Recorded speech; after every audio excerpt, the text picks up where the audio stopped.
नमस्कार, न्यूज 24 में आपका बहुत बहुत स्वागत है। मैं हूं पल्लवी झा। महाशिवरात्रि के मौके पर आज हम आपको भगवान शिव का महारहस्य बताने जा रहे हैं। दक्षिण भारत के तमिलनाडु में एक अद्भुत मंदिर है। मान्यता है कि ये वही जगह है जहां देवी कुमारी ने भगवान शिव को पाने के लिए तपस्या की थी और उनके नहीं आने पर क्रोध से सारा श्रृंगार समंदर में बहा दिया था, जिसके अवशेषों के आज भी होने का दावा किया जाता है। यह खास रिपोर्ट देखिए।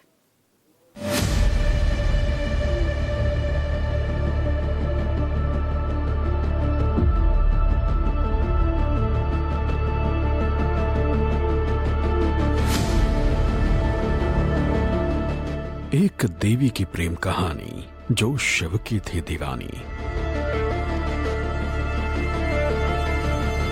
नारद ने दिखाई चतुराई, देवी की बारात लौटाई।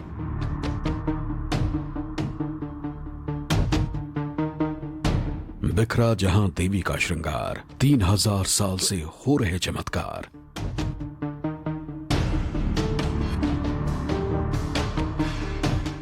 परशुराम के फरसे का प्रहार, 3 महासागर के संगम का आधार।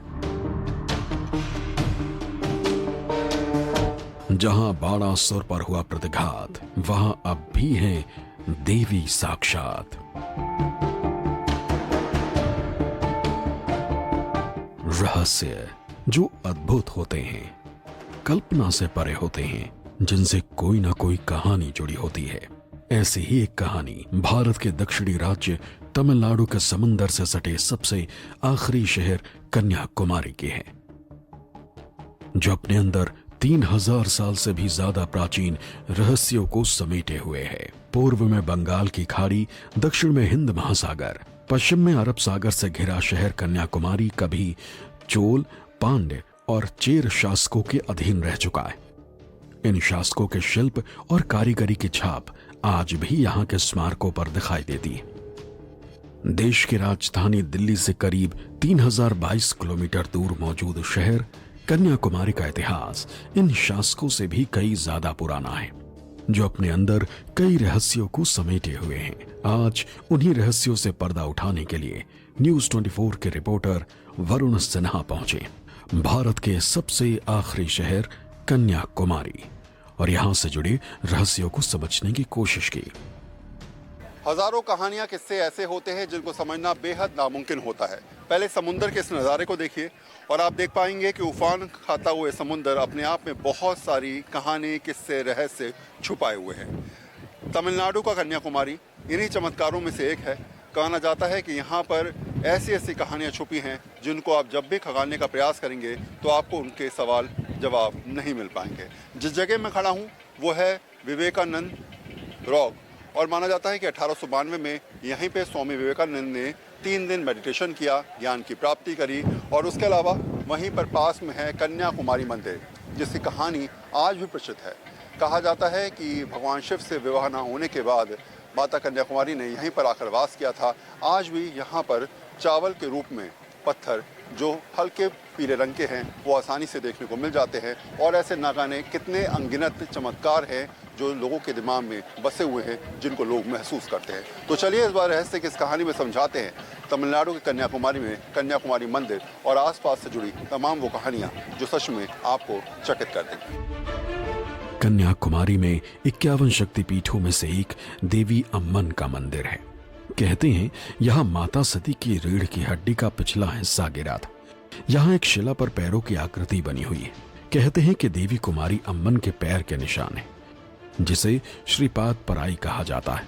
पौराणिक मान्यताओं के अनुसार देवी कन्याकुमारी ने भगवान शिव को पति के रूप में पाने के लिए यह तपस्या की थी, जिसके निशान आज भी पत्थर पर अंकित है। इस पवित्र स्थान पर अब विवेकानंद रॉक मेमोरियल बना है। देवी अम्मन के मंदिर से जुड़ी कई रोचक कहानियां हैं, जिनमें से एक का जुड़ाव भगवान परशुराम से है। कहते हैं कि भगवान परशुराम के फरसा मारने से दक्षिण में समंदर पैदा हुआ। उन्होंने ही मां अम्मन के मंदिर में देवी की प्रतिमा को स्थापित किया। दरअसल कन्याकुमारी में गणेश मंदिर भी है। कहा जाता है कि इस मंदिर की स्थापना भी परशुराम ने की थी। उन्होंने ही गणेश की प्रतिमा की प्राण प्रतिष्ठा की थी, इसीलिए इस मंदिर को परशुराम विनायक मंदिर कहा जाता है। कन्याकुमारी मंदिर के बारे में बहुत सारी कहानियाँ, किस्से और कहते हैं यहाँ चमत्कारों का अथाह अंबार है। आप यहाँ आइए, आपको कुछ ना कुछ ऐसा देखने को मिल जाएगा। पुजारी जी मेरे साथ हैं। पहली बात, इस मंदिर के बारे में मैं जानना चाहूँगा, कन्याकुमारी मंदिर का इतिहास और यहाँ के चमत्कारों के बारे में। उसको कन्याकुमारी का वो मंदिर है, वो कन्या परमेश्वरी है। ये विघ्नेश्वर भगवान, ये पहले उसको स्थान सप्तस में नान के इधर आके पहले ये विघ्नेश्वर भगवान ने दर्शन आके उधर जाना, उधर जाके तो ये परशुराम प्रतिष्ठा कर दिया। वो परशुराम ये मंदिर बनाए के, नया मंदिर बनाए के स्वामी प्रतिष्ठा करके फिर पूजा कर दिया। पूजा करके ये परशुराम विनायकर, उसका नाम परशुराम विनायकर। परशुराम प्रतिष्ठा करके परशुराम इसका पूजा कर दिया, इसलिए परशुराम विनायकर उसका नाम। विनायकर चतुर्थी, विनायक चतुर्थी का बहुत फेस्टिवल है इधर। और उधर 10 दिन का, 1 महीना का 2 फेस्टिवल रहते हैं इधर में, उत्सव रहते हैं 2 कन्याकुमारी बहुत में का। उधर भी सुशिंदरम बोला ना, उसके भी 2 रहते हैं, 2 फेस्टिवल रहते हैं इसलिए।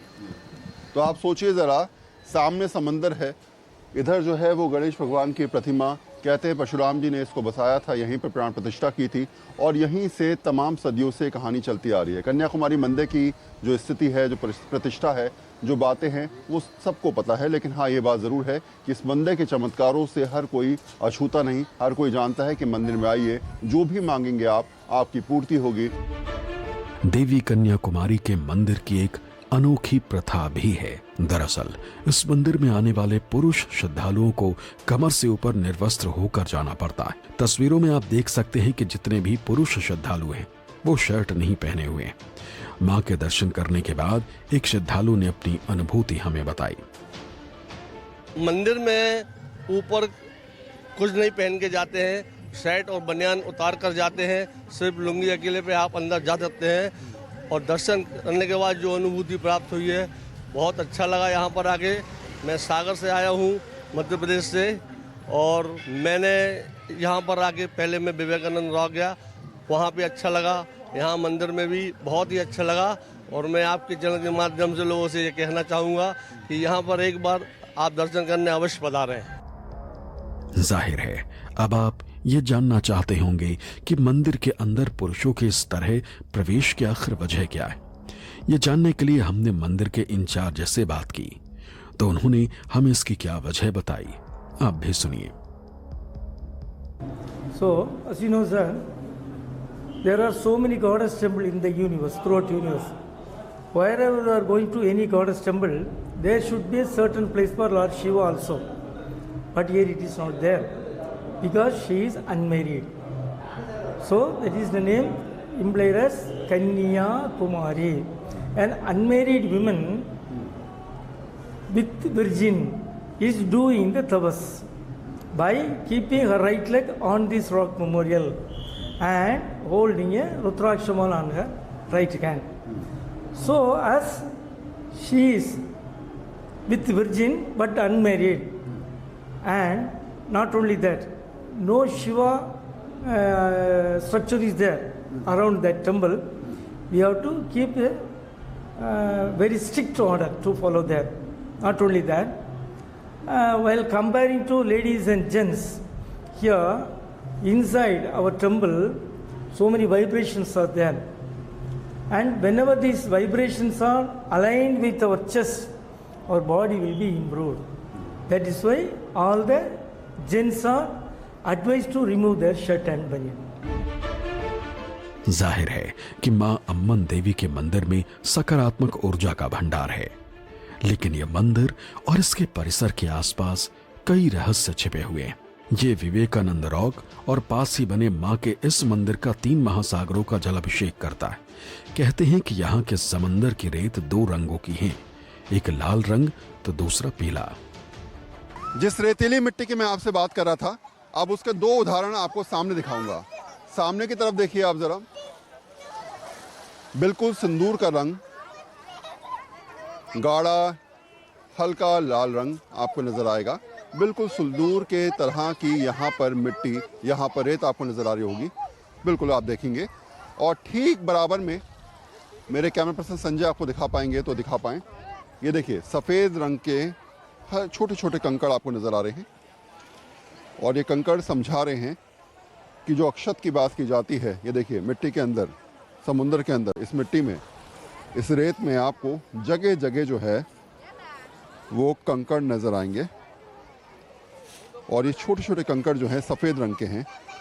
कहते हैं कि ये तमाम वो अक्षत हैं जो आक्रोशित होकर माँ ने जो है वो समुद्र में बहा दिए। एक तरफ गहरे लाल रंग का एक प्रदर्शित करने वाला रचनात्मक कार्य और दूसरी तरफ सफ़ेद रंग का।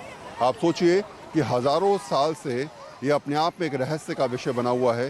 कोई नहीं समझ पाया कि समुद्र से निकलने वाली ये लाल रंग की मिट्टी का रहस्य क्या है और साथ में ये सफ़ेद रंग के अक्षतों की कहानी क्या है।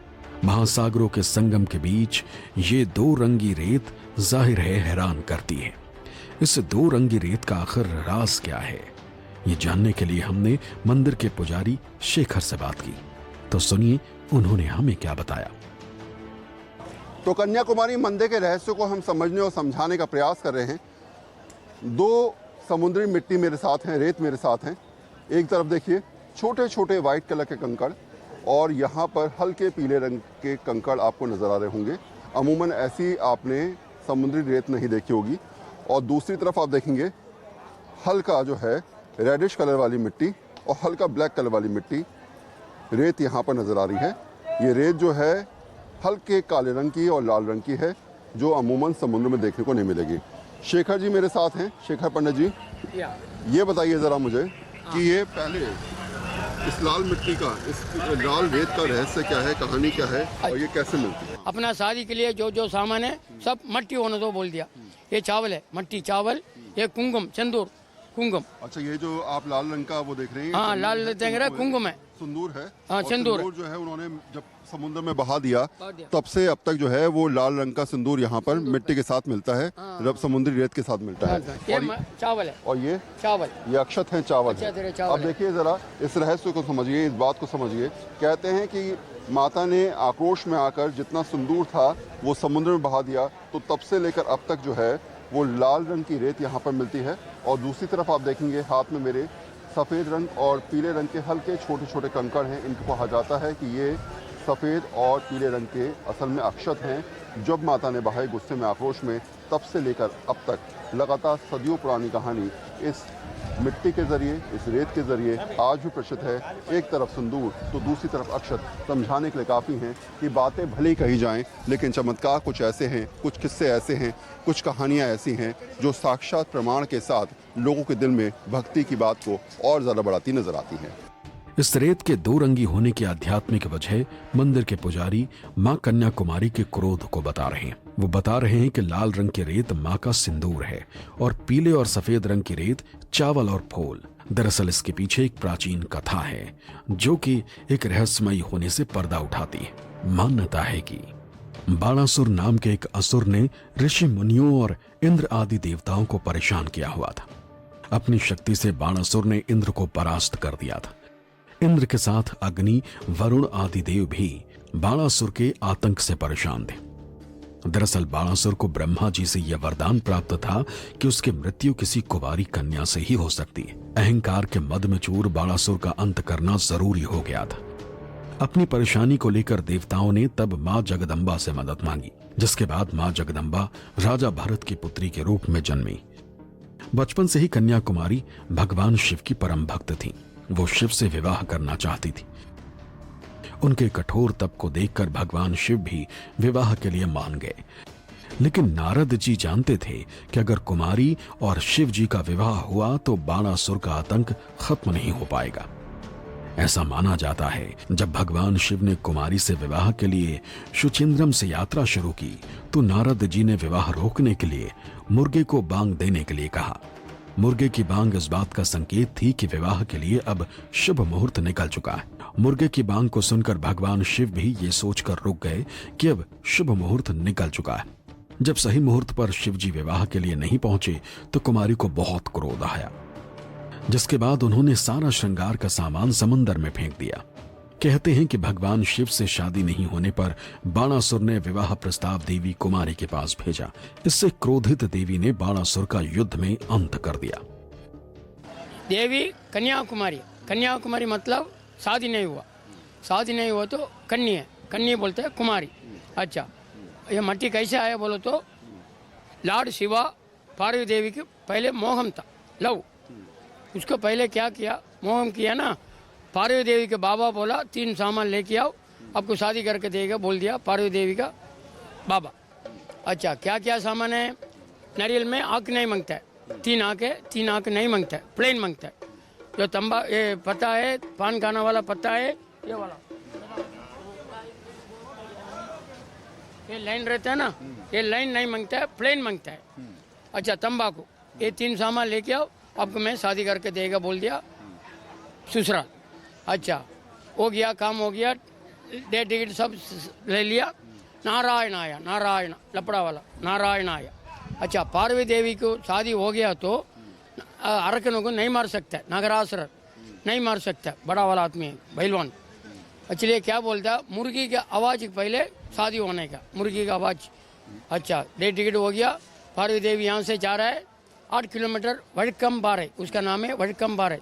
उधर जाने के पहले नारायण आया, नारायण आके क्या बोलता है, कोकरो को बोल दिया, मुर्गी का आवाज़ बोल दिया। पार्वती देवी को आवाज़ गुस्सा आया, नागरासुर को मार दिया। इसलिए एक पैर में उधर दमन किया, फाड़ में एक ही दव, सीधा पैर, उसके बाद में निकाल के इधर रखा है। शादी नहीं हुआ, लॉर्ड शिवा सुसिंद्र में यहाँ से 22 किलोमीटर है, उधर गया, देवी इधर बैठ गया। यही है कन्याकुमारी, देवी कन्याकुमारी नाम आया। कन्याकुमारी के मंदिर के इस परिसर में शिव जी की कोई आकृति नहीं है, लेकिन यहाँ आने वाले श्रद्धालु समंदर की रेत पर पार्थिव शिवलिंग बनाकर 3 महासागरों के संगम के जल से शिव का जलाभिषेक करते हैं। इससे वो बेहद पुण्य का काम मानते हैं कि ऐसा करने से उनकी मुराद पूरी होती है। यहाँ ये मान्यता भी है कि रेत की शिवलिंग बनाई जाए और रेत की शिवलिंग पर बाकायदा 3 समुद्रों का जल जो है वो अर्पित किया जाए। आप देखेंगे यहाँ पर श्रद्धालु जो हैं इस रेत की शिवलिंग को बनाकर इस पर जल अर्पित कर रहे हैं। इसमें 3 बड़े सागर, अरब सागर, हिंद महासागर और बंगाल की खाड़ी का जल मिश्रित है। और ऐसे में कहा जाता है कि इन 3 समुद्रों का जल जब इसमें कहीं ना कहीं दिया जाता है तो आपकी सारी मनोकामनाएं पूरी हो जाती हैं। इसलिए बाकायदा रेत का शिवलिंग बनाने के बाद श्रद्धालु समुद्र का जल लेकर यहाँ पर शिवलिंग पर अर्पित करते नजर आते हैं और ओम नमः शिवाय का जाप करते हुए नजर आते हैं। ये प्रथा लगातार सदियों से चलती आ रही है। मान्यता है कि ये रेत की शिवलिंग इनको वो सारी उन्नति देगी, वो सारी मनोकामनाएं पूर्ति करेगी जिसकी ये लगातार पिछले कई सालों से या जिंदगी भर पूर्ति करने की कोशिश करते नजर आए हैं। कहाँ से आए हैं आप? बिहार से। बिहार से। ये रेत की शिवलिंग बनाने का मकसद? ये रेत का शिवलिंग बनाने का मकसद ये है कि हम लोग स्नान कर रहे हैं, यहाँ शक्तिपीठ है कन्याकुमारी, तो शिवलिंग बना करके शिव जी को जल अर्पित करना है। ये यहाँ पर सभी आके करते हैं? अधिकतर नहीं करते हैं, लेकिन फिर भी जो अपना स्नान करते हैं, जिनके मन में जो जैसा है वो। अच्छा, एक चीज़ यहाँ पर जो अलग है वो ये कि ऐसी रेतीली मिट्टी कहीं नजर नहीं आएगी जिसमें सफ़ेद रंग के लोग कहते हैं अक्षत है, पीले रंग के छोटे छोटे कंकड़ हैं जिन्हें अक्षत के तौर पे कहा जाता है। ऐसी रेतीली मिट्टी कहीं देखी आपने? अमूमन रेत जो होता है समुद्री रेत, हाँ, बिल्कुल खिसकने वाला होता है, लेकिन यहाँ थोड़ा कंक्रीट वाला रेत है। कंक्रीट वाला रेत है। आप इस तरह का देखेंगे रेत तो वहाँ पे रामेश्वरम में, अब मैं अभी रामेश्वरम से होकर के आया हूँ, तो रामेश्वरम में भी मैंने शिवलिंग बना करके मैंने अर्पित किया जल। कहते हैं देवी अम्मन आज भी यहाँ साक्षात विराजमान होकर तपस्या कर रही हैं। इसलिए यहाँ हर आने वाले लोगों को दैवीय और दिव्य अनुभव होता है। उन्हें यहाँ पहुंचकर शांति और सुख मिलता है। यहाँ पर आके लोग कहते हैं मन की शांति मिली। आप खुद यहाँ पर आए, कितना ज़्यादा सुकून मिला? समुद्र किनारे खुद अपने आप में बड़ी ऐतिहासिक जगह है, क्या लग रहा है? बहुत ही ज़्यादा शांति वाली जगह है। यहाँ पे आप आइए, तीनों तरफ से सागर को देख के बहुत अच्छा लगता है और बिल्कुल मन की शांति मिलती है। इसका जो ऐतिहासिक महत्व है वो भी बहुत ही शानदार है और पूरी तरह से ये बात सही है कि यहाँ पे बहुत मन को शांति मिलती है। कभी सोचा था कि ऐसी जगह आना, समुद्र किनारे, बहुत शांति, बहुत पीस, करीब 100 साल 150 साल पुराना इतिहास इस जगह का है और पास में ही जो है कन्याकुमारी मंदिर भी है, उससे जुड़ाव भी इस जगह को देखते हैं। आपको लगता है कि शायद ये जगह अपने आप में शांति देती है और कुछ तो है खास इस जगह? बिल्कुल, बिल्कुल। कन्याकुमारी तो जब से हम लोगों ने पढ़ा था तभी से सोचते थे कन्याकुमारी जाना है, कैसा होगा कन्याकुमारी। आज आके देखा तो बहुत ही जैसा सोचा था वैसा ही है। अच्छा मैम, आपसे पूछूं, कहाँ के रहने वाले हैं आप? यूपी में कहाँ के? लखनऊ। लखनऊ से। इतने दूर से आप यहाँ पर आई हैं, इस जगह के बारे में कितनी जानकारी थी, कितना पता था? मुझे आप इनसे पूछ सकते हो, मुझे बहुत ज़्यादा सुकून मिला, शांति? बहुत अच्छा, बहुत सुकून, बहुत शांति, बहुत अच्छा लग रहा है। कितना अपनापन लग रहा है, कितना ऐसा लग रहा है कि कहीं दूर से आए हैं लेकिन बिल्कुल घर सा फील हो रहा है? बिल्कुल बिल्कुल, बहुत शांति मिल रही है। और शुरू से सुना हुआ था कश्मीर टू कन्याकुमारी, और आज कन्याकुमारी में खड़े हैं, बहुत अच्छा लग रहा है। मैम कहाँ से हैं आप? जी मैं ग्वालियर से हूँ, वैसे कि बेसिकली बिलोंग करती हूँ प्रयागराज से। हाँ। आपको पता था इस जगह की कहानी कि ये जगह है जहाँ पर विवेकानंद ने जो है बाकायदा 3 दिन मेडिटेशन किया था? जी पता था पहले। मंदिर गई, कितनी सुकून? सर अभी मंदिर तो नहीं गया, अभी मैं यहीं पे आई हूँ, पर बहुत सुकून और बहुत शांति मिल रही है। मतलब बचपन से पढ़ते आ रहे थे हिस्ट्री में ऐसा वैसा, तो आके जाके ऐसा देखने को मिला तो बहुत अच्छा लगा। मान्यता है कि देवी अम्मन या कन्याकुमारी के चरणों में नमन करने वाले श्रद्धालु की हर मनोकामना पूरी होती। 3 महासागरों से बीच घिरा ये मंदिर दिव्य और एक चमत्कारी शक्तिपीठ है जो अपने हर तरह के अद्भुत रहस्यों को समाये हुए है। न्यूज़ 24 के लिए कन्याकुमारी से वरुण सिन्हा की रिपोर्ट। घोचू जी के स्ट्रॉन्ग करने का अथा इंडिया को मालूम है। पेट सफा हर रोग दफा, एक ही जगह।